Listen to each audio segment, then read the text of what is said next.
आज है मेरी नेचुरल बॉडी बिल्डिंग प्रेप का डे 4 एंड आज का दिन है थोड़ा सा crazy as I am fasting today. सुबह 7 बजे उठ के कोर्स रेड लिया और सीधा गया पावर हाउस जिम पॉइंट को। वहाँ की skipping and 30 minutes chair master.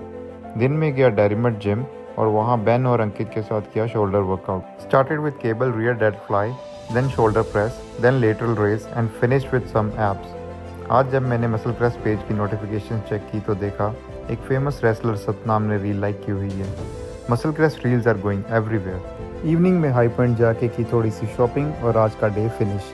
Day 5 थोड़ा ज़्यादा इंटेंस होगा, सो बी रेडी।